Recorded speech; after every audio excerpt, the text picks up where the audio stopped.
Welcome to the Parkland Report. I'm Stephanie Stewart, Vice President for Communications and External Affairs here at Parkland College. Parkland Report is the show where we talk about the people who are moving and shaking here at Parkland College. And today I'm pleased to be joined by Lisa Costello, who's the director of the Gertz Gallery. Hi, thank you for having me. No, thank you for being here, Lisa. Yeah. So tell me a little bit about the Gertz Gallery in general. It's not so well known necessarily that we have an art gallery here at Parkland. It's certainly well known amongst some, but maybe not everyone has visited yet. Yeah, well, it's actually the Donna Highland Gertz Gallery, but we call it the Gertz Gallery at Parkland College. And we do 7 exhibitions a year. And so those are, they vary greatly from year to year. We have 3 shows that are always our kind of standbys that we celebrate Parkland with.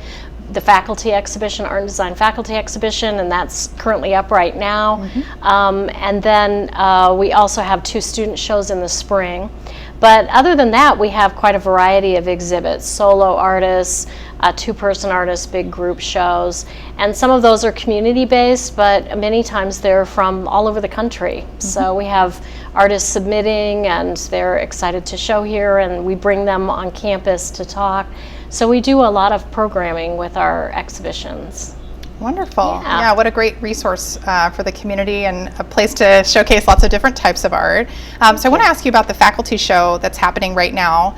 Tell me a little bit about which faculty members are exhibiting. What does the show look like? Describe it a little bit for us so we can get a sense of what this year looks like. It's a great exhibit. We have, I think, maybe 12 people in the exhibit right now. And so it's full-time and part-time faculty, both in the art and design department or area as well as graphic design. So kind of an interesting blending of people who are doing all sorts of contemporary art. So we have video and we have photography and a lot of alternative kind of photography, not what you would typically think of as photography. And then we also have paintings. Joan Stolz teaches painting, although she's on sabbatical this semester. And Paula McCarty is also a painter who teaches here part-time. She's really excellent as well. And she's doing some interesting portraits of artists, women artists that have been overlooked. So that's kind of a fascinating project that she's been working on.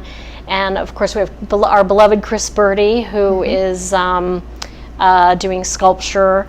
And so he uses found materials and carves them usually. And Denise Seif has some brooches in the exhibit, enameled.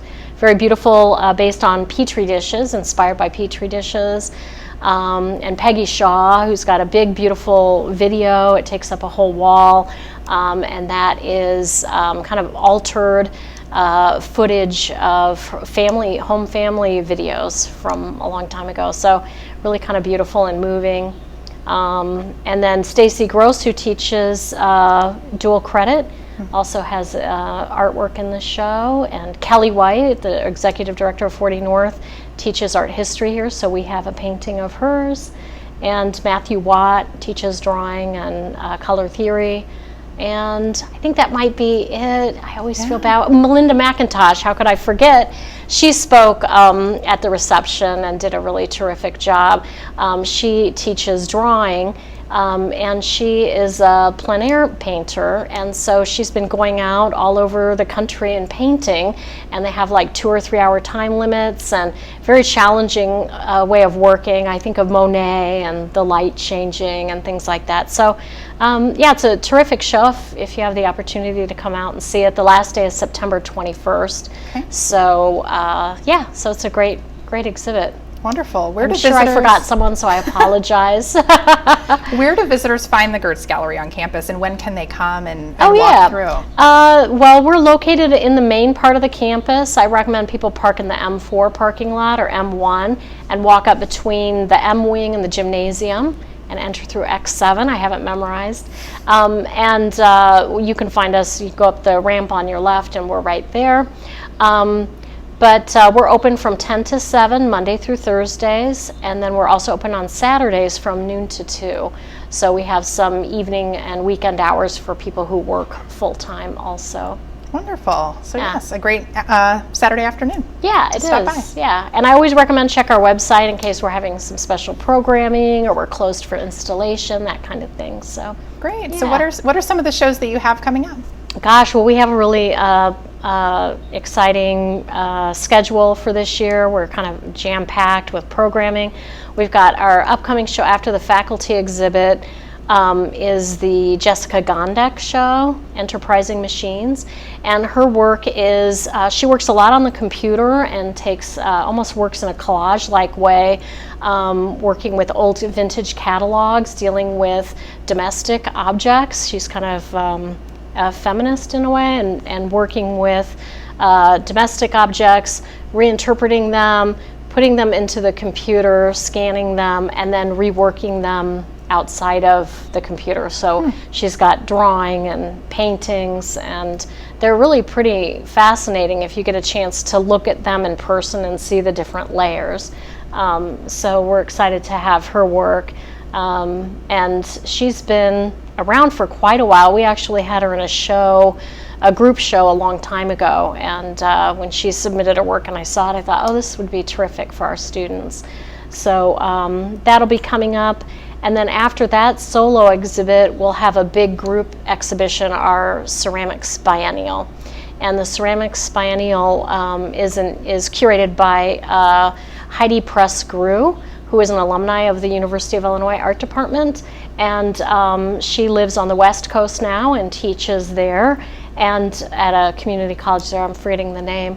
But she's asked, her work is figurative, and she's asked a lot of artists who also do figurative work to be in the exhibit. So, and they're from all over the country. Really interesting group of artists. So I'm excited to have that work arrive in UPS shipping.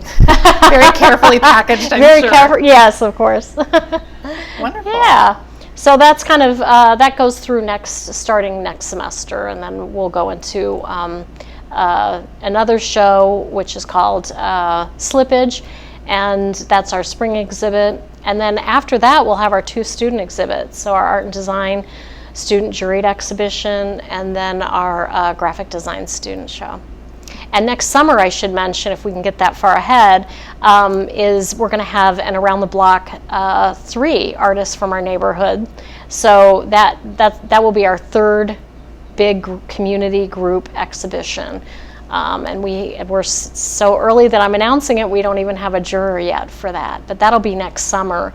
And so I'm hoping that artists will start making their work so that they can submit to that show. So yeah, we'll have a call for entries out on our website, so I recommend checking that. Sounds like a jam-packed year. It is, Lots of opportunities yeah. to keep coming back and see something different. And Exactly. Maybe That's think what, differently. even if you don't like some work, come back Yeah. the next time. So we've always got something new happening. That's wonderful. We were Yeah. chatting before the show about how popular the bus trips where you take groups actually to see exhibits in different cities, how Yeah. popular they've become and how they've really actually sold out many for this fall. Yeah. But you have one planned that's in development a little bit. Do you want to just give a sneak peek of that and something to watch for? Yeah, so we're having one where we're going to Columbus, Indiana, and that one's sold out, unfortunately.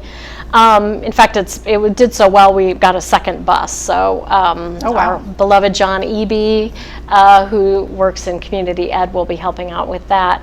But yeah, we're working on a trip going to Indianapolis it used to be the Indianapolis Art Museum, and they've changed their name to Newfields. And so they have a lot of exhibits that are kind of based on Japanese culture. So they'll have some famous Japanese artists as well as Japanese prints. So it's kind of spanning from different, even fashion, current Japanese fashion. So I think that'll be really interesting, but that's still in the works, so I can't really talk about it too Can't much. divulge all the details. But I just recommend yet. you go to the community ed website and check that out. So they're terrific community ed, and they collaborate with us, and it helps us with our programming. So we're really happy to have that. Wonderful. I'm sure Yeah. they'll push it out on social media as well for those who are Yeah. active there and watching for. But that's what's for new nice. They events. have like the online registration, and they have an online calendar, or catalog, so you can just go and find new travel when we go on our bus trips. So that's kind of nice. Yeah. But we're working on next spring, so we'll keep you updated. Please keep us apprised. Yeah. Great. Well, I also want to be able to chat a little bit about the fundraiser that you have coming up at the end of the semester. I know we're thinking toward December, and I know it will be here before we know it. So tell me about the show that's planned and how people can participate. Yeah, we have our, it happens every other year when we do our big ceramics exhibition, and it's called the Coffee, Tea, Cups, and Dessert Benefit. And basically our students and faculty make cups, and then hopefully our hospitality program makes desserts, or we get them donated from other places in the community. And then we have dessert and coffee, and it's usually Columbia Street Roastery that donates the delicious coffee. They're amazing. It's wonderful. Very generous company in town. And then we have a big bash, and people come and they pick out a cup. People get really excited about their cups. It's interesting to watch everyone choose their cup, and then they get to take it home with them, as well as having a belly full of delicious desserts and coffee, or tea. And so that's been really a great event for us, a wonderful fundraiser. And so we do that every other year. It takes us that long to build up enough cups to have to sell for the event. So how many do you end up selling in a typical event? We've sold close to 200 before. Oh my goodness. So yeah. And we also have a lot of gifts. It's a great time. It happens on December 5th this year, which is a Thursday, from 4 to 7 p.m. And so it's a great time. We also sell other things too, that students and faculty have made, like different beautiful pitchers or teapots, things like that. So it's a great opportunity to pick something up for Christmas gifts or for the holidays, or just for yourself. So yeah, it's a wonderful event, and it always warms my heart that people care enough about the gallery to A, donate their artwork, but B, have people come and have this festive event. So people look forward to it. So it's really a terrific opportunity to come out and support the Gertz Gallery. Wonderful. Yeah. I'm going to mark my calendar to come get a cup. Great, yeah. Well, Lisa, thank you for being on the show today. Appreciate it. It's always great to catch up and learn about the exhibits we have coming up this year. So with that, we'll go ahead and take a break. And next I'll have the director of the Staerkel Planetarium, Eric Johnson. My name is Teresa Dunn. I live in East Lansing, Michigan. I teach at Michigan State University, where I've been since 2006. And I actually grew up in Murfreesboro, Illinois, and this is my first exhibition in my home state. And the paintings that you see here, their origins come from a couple of different places. In the summer of 2017, I spent about half the summer in Venice, in Italy, where I spent a lot of time over the last several years.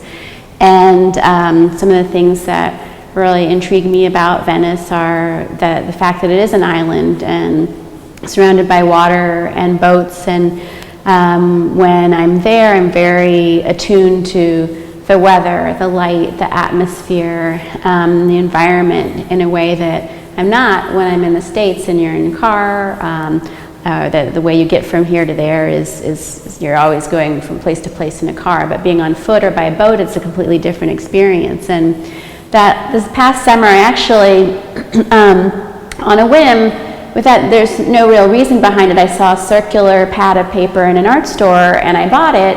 I'd never been really interested in the circle as a shape or shaped works to paint on, but I thought it was interesting, and so I took it home with me.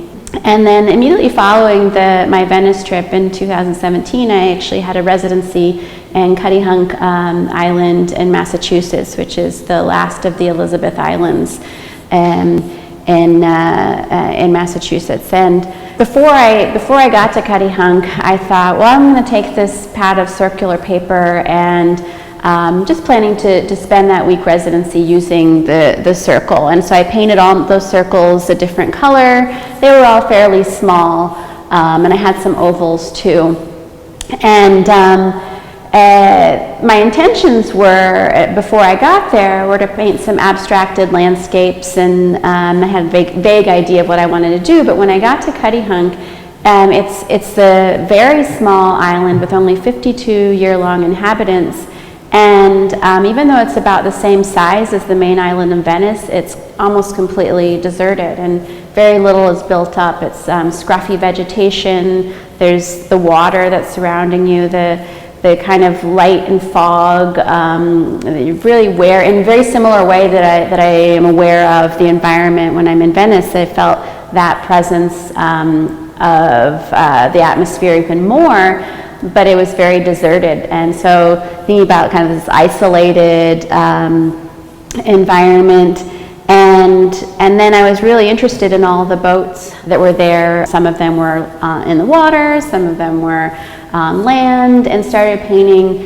the beaches, the boats, and the water. On return from the residency, kind of an idea was born, and I was really interested in the circular format, which is they're like little islands themselves. And I wanted to start to make narrative figure paintings again, where for a while I'd been making these abstractions. I started collecting, some of them were toys that I borrowed from my daughter, some objects I already had or I bought. I was collecting things that I could start to make these little setups. Welcome back to the Parkland Report. This time I'm joined by Director of the Staerkel Planetarium, Eric Johnson. Thank you for being on the show for the very first time. Thank you for having me. So you're new to this role as the Director of the Planetarium, but you're not new to Parkland. That's correct. Tell me a little bit about yourself. Okay, well, I have been working at Parkland for 8 years. I actually got the job right immediately as I finished my master's degree. I went to school and graduate school in Iowa at both of the big state institutions, University of Iowa for undergrad, Iowa State for graduate school. That said, though, I did grow up in Illinois. I grew up in the Chicago suburbs, and I guess I just wasn't as attracted to the Fighting Illini. Sorry, guys. Yes, I know. It's a great start, huh? All right. But nevertheless. But the Cobras, yes, definitely. all about the Cobras. Yeah, Kobe. Okay. Okay. But yeah, so I've loved working here, and I do try to support the University of Illinois as much as possible, as all of Parkland employees do. Well, wonderful. And Okay. so what drew you to Parkland specifically? Oh, wow. So I was happy to get an opportunity to teach astronomy full-time, and then finding out that such an amazing institution as the Planetarium being here, I thought that was going to be a great chance to really augment my teaching as well. So I tried to use that as much as possible in my classes, and I still do teach here too, so I'm still using those for my classes. Wonderful. So tell me about stepping into this role as Planetarium Director. So what have you been learning about, and what's been new to you in this role, especially because it's so community focused? That's very true. I do have to raise the level of outreach that I have to commit to from time to time. There's many other organizations that I have to make regular contact with. I've got some more meetings planned. I have also some other procedures that I've been learning to do, like engaging in certain planning procedures, filling out forms, and so on. But yeah, I'm happy to be able to do a lot more public shows. That was the fun about working there this summer, getting to meet all of the groups that were coming into town. So that was a fun side thing that I was doing as I was learning the job. There's many different shows that I'm doing as well compared to what I'd been doing in the past. While I'd been teaching here, I had not performed all that many public shows. So that's been a lot of fun, and there's still, a lot to learn. That's wonderful. So what do you have planned this fall and this year for the Planetarium? What are the shows? Oh, sure. We've got a few shows that we cycle in and out of our schedule. Generally, on any given weekend, we will have our usual Prairie Sky show that we play on Fridays at 7 o'clock, and that's our live narrated show that informs people about what they can find in the night sky tonight. And also, we'll show them a few things that they would need, telescopes, or just sharing with them very interesting astronomy news. Okay, so that show is continuing in circulation. We always have a kids-oriented show that we have on Saturdays at 7 o'clock, and we just switched that in for these couple of months. It's called Solar System Safari, which sounds very strange. You're thinking, wait, how does space relate to a safari? But the way we can do that is through a magical camera. Oh. Yes, exactly. My kids would love that. There you go. Well, Saturdays at 7 o'clock. And then our 8 o'clock shows, both of those evenings, that's Solar Superstorms. It's a show that involves a lot of computer-generated imagery, much of which was actually produced at the National Center for Supercomputing Applications over at the University of Illinois. There. And also that show was actually narrated by Benedict Cumberbatch. So it's a pretty neat production. So that's what we're showing right now. Later on this fall, we'll cycle out Solar Superstorms and bring in Dark Matter Mystery. Okay. Some of you might have heard about dark matter, and regarding dark matter, it's something that we have good evidence that it exists, but yeah, we don't know what it is. Okay, and so that's what what that show tries to convey to everybody. In addition to that, we are always trying to present other special talks to the community. On the first Friday of the month during the school year, we have the Kaler Science Lecture Series, and that will be starting again at the beginning of October. And then also this other thing that we are just finishing the planning stages for in early October, we may be actually showing in a documentary about a science fiction film artist. Sorry, it's just a science fiction artist. It might be on some film posters, but yeah.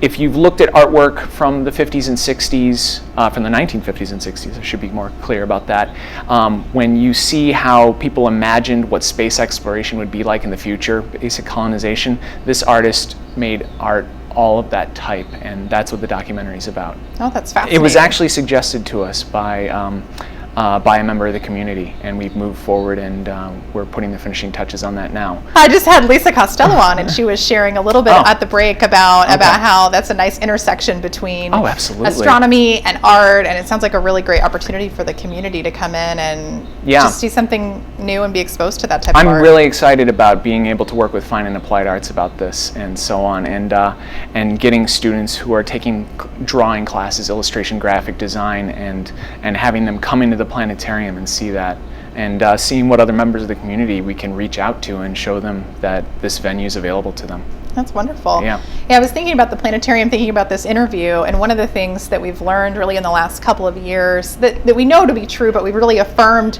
with the community. We did a community survey just about what people think of Parkland, how they access us, what they know about us, and the planetarium is one of the most frequently recalled and mentioned and adored aspects of the college.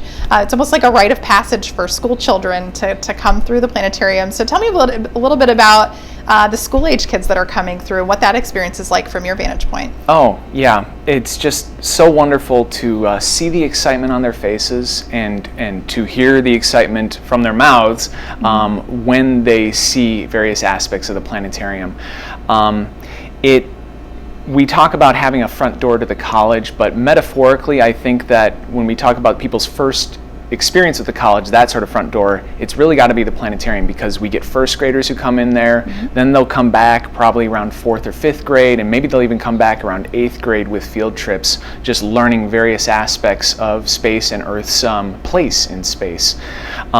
So when they can come into the planetarium, see that humongous star projector that's been there since day one, and wonder what that machine's all about, and then they'll come in and have the lights come down, and they can see all these thousands of stars projected in the night sky, seeing the Milky Way there. It's not as wonderful as a sky as if we took you out to dark skies, but I tell you, being able to do that at any hour of the day is a fine substitute. Yeah, what a great resource. Now, how common is it for community colleges, or even to have planetariums, or for planetariums to be accessible to a community? It's pretty unique, right? I'd say so. What we do have, this is the second largest planetarium in our state. The only larger one is Adler up in Chicago. But there are some other planetariums around the country, and around Illinois, I should say. know that there's plenty of colleges out there that don't have planetaria. My undergrad didn't have one. The University of Illinois doesn't have one. The community college I worked at before coming here didn't have one. So I'd say it's probably a pretty rare thing. Yeah. Oh, that's great. Well, Eric, I appreciate you being on the show today. Is there anything else that we didn't chat about that's upcoming and exciting? That's a good question. I probably should keep that under wraps because it's not official yet. Oh, so a sneak peek for a show to come. That would be nice. I tell you, we are trying to reach out for more ways to work with the community. One thing we're looking into, I guess I can at least talk about our intentions with this.